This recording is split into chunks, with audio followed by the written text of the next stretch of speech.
Hi everyone, welcome to Inside Access Sciences. Over the course of several short videos, we'll go behind the scenes of Access Sciences Corporation. I'm Steve Erickson, President and CEO, and I'll be guiding us through our journey so far, our vision of the future, and the team that makes all of this possible. In each episode, we'll talk about a different aspect of our company. We'll explore what makes Access Sciences unique, from our beginnings in 1985 to the innovative solutions we're crafting for tomorrow.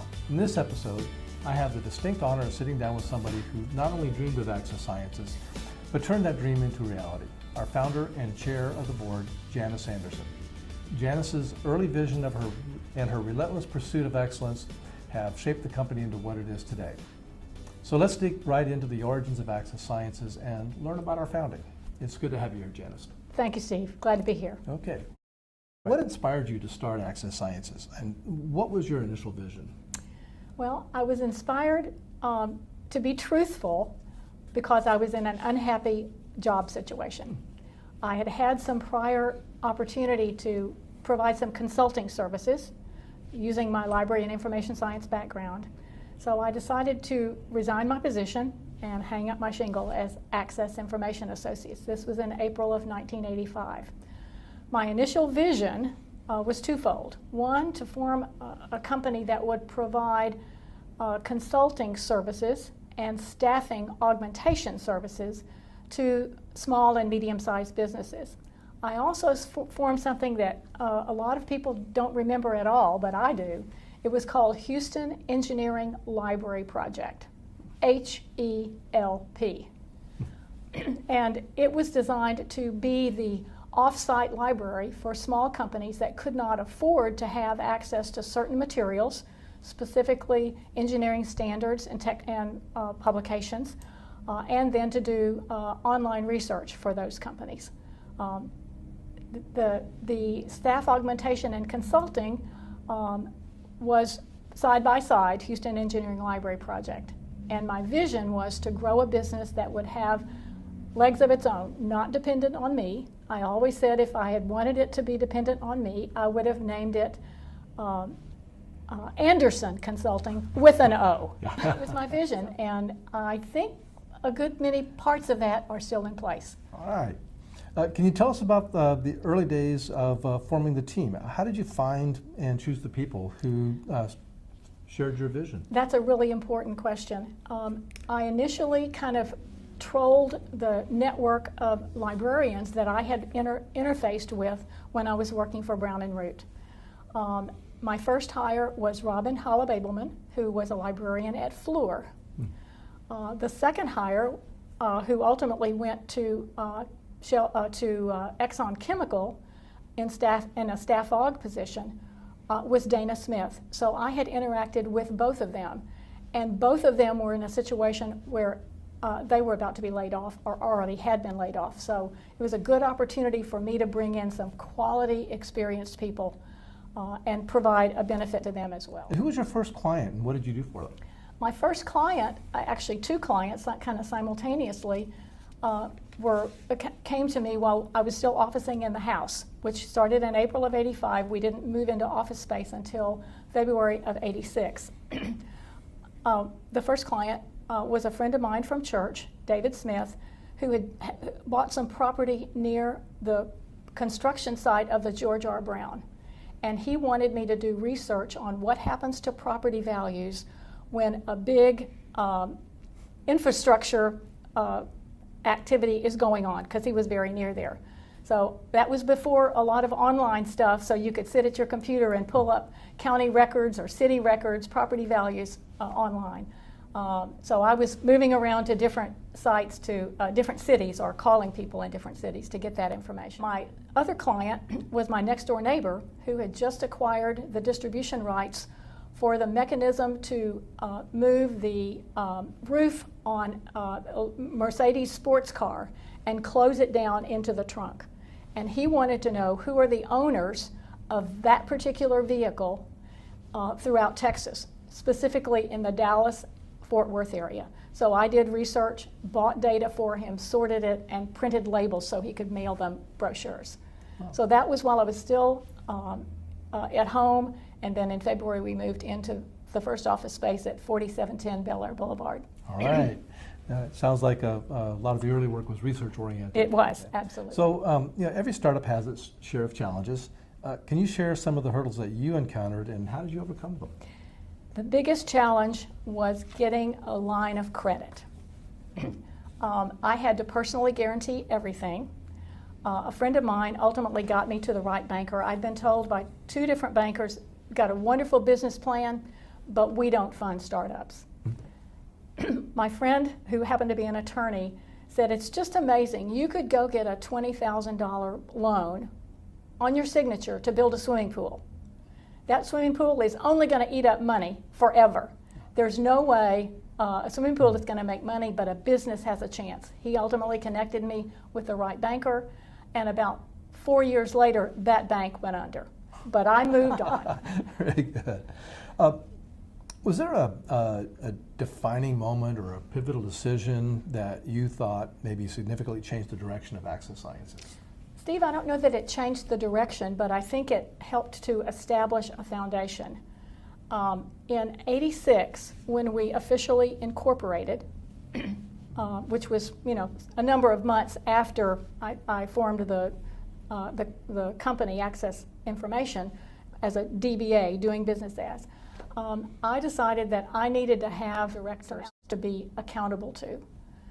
So I identified a couple of individuals that I had met through networking purposes, and they came in, and Robin and I sat down with them on a quarterly basis, and they provided guidance for us. And I will tell you, there were times when I went away crying because they really challenged me, and it was well worth to establish that foundation. Yeah. That's really good advice for a lot of companies, a lot of startups. I think most of them don't think about having a board of directors to begin with.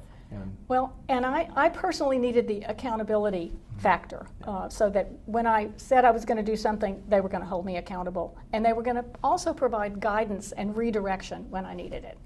Excellent. How has your leadership style evolved over the time from when we started up to now your role as chair of the board? I think it hasn't changed a lot. From the beginning, it was a team orientation. I'm very collaborative. I'm not as assertive as I need to be sometimes.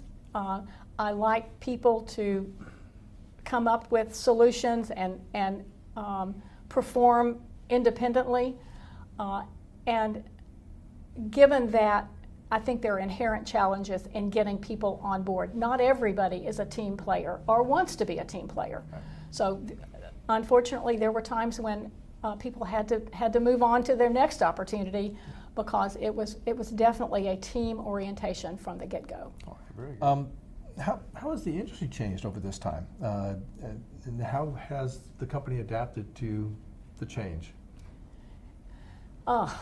In the beginning, we were working in file rooms in the basement, little visible impact overall. I think the biggest change came after Enron. And I used to say, I was doing a lot of public speaking at the time with various associations, I used to say that Enron moved us from the basement to the boardroom because it made information management a fundamental part of how executive leadership need to make decisions. They will be held accountable. And with that, and with the ups and downs of the energy sector especially, we've been forced to diversify. That's not a bad problem to address. But we've also had opportunities to grow with the technology. We were all, or almost all, in paper, or we were working with client-based IT folks to use mainframes and mini computers instead of the laptops and cell phones that we use today. Definitely more digital than it was in the beginning. Oh, woo, a lot. Yeah, and I suspect Sarbanes-Oxley had a big impact on Sarbanes-Oxley, exactly. Yeah. So Janice, I see you're wearing this beautiful brooch that is the logo of Access Sciences. Yes. Can you tell us a little bit about that? Well, it was presented to me at our 20th anniversary, and here we are now 20 years later. It represents the logo that was designed by Michael Brzezinski when we changed our name from Access Information Associates to Access Sciences Corporation. We really liked it when he presented it to us, and we came up with essentially a representation, or what it means as a representation of what we do. Connecting the dots, making order out of chaos. So if you think about all of the repositories that people have, even more today than 20 years ago, and how they can be brought together to provide value to our clients. That is one way to interpret the multiple points of light in our logo. Fascinating. Thank you. You're welcome. How closely has the company's growth aligned with your initial vision of the company? You know, is it going where you thought it would go? Has it diverged? What do you think? It's gone a lot in the same direction. The same elements have been there in terms of the staff aug and the consulting services, or the on-site management for our clients. The research side, which I liked because that's what I was doing at Brown and Root, that never really materialized to a point where it was a viable business line. But we all had, from the beginning, we had those three things, and we still have two of those things, and we've added a lot of technology and change management to the mix. We gave lip service to the change management early on, and then realized it was a critical component because if our client organizations can't adopt and adapt to the new way of working and the new technology tools, they won't be successful. And you're right. Change management is now intimately incorporated. It's embedded. It's embedded in what we do. Right. What kind of advice would you give to aspiring entrepreneurs who look to look up to you and your success story? I've given that advice before, Steve, and that is, you can't get a degree in whatever subject and become a consultant instantaneously. You have to have some experience under your belt. You have to have a network of experts and friends and supporters to support you. So give it some time. I can't tell you how many people came up to me in probably the first 5 years and said, "You've done such a good job. Oh, I'm going to finish my studies next year. What advice would you give me?" And I would say, get a real job, because there are some things that you need to know and have under your belt before you can be successful. I wish I had had more business experience, more finance and accounting experience. I had zip, but I did learn on the job, and that enabled us to be successful. And I had that network of supporters and experts. Looking back, is there anything you would have done differently? I mean, what key insights have you gained? I think people have to be patient and absolutely unwavering in their commitment to start a business. It doesn't matter what kind of business. By that I mean you have to kind of steel yourself to hang in there. Good times, good times, really bad times. Had I not had that commitment early on, I wouldn't be here today, and nor would Access Sciences. When I first leased office space in January of 1986, I went home very proudly and said to my husband, I now have a 3-year lease on office space. He said, 3 years? Knowing that it had to be personally guaranteed. He said, couldn't you have done it for a year? And I said, well, I might have been able to, but if I'm not willing to hang in there for at least 3 years, I shouldn't be doing it in the first place. I stand by that statement. All right. So now, as chair of the board, how do you see your role now with Access Sciences? I'm still a part of the team.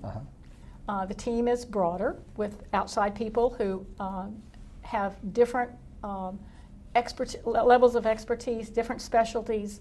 But I think today we have the full picture of the team. When I first had outside directors, they were focused primarily on keeping me on the straight and narrow. Now I think we have a much higher degree and a successful degree of collaboration, trust, working together toward a common goal.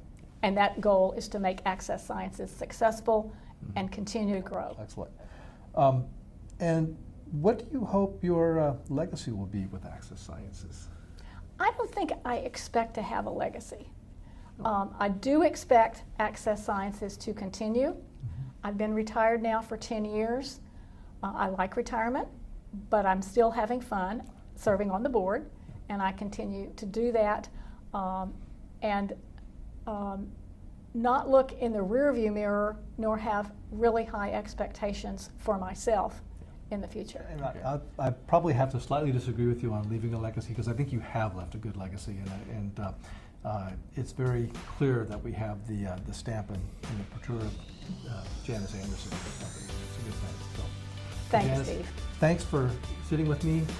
Excellent, fascinating conversation, and it's fascinating to me to see how far we've come in the 40 years since you founded the company.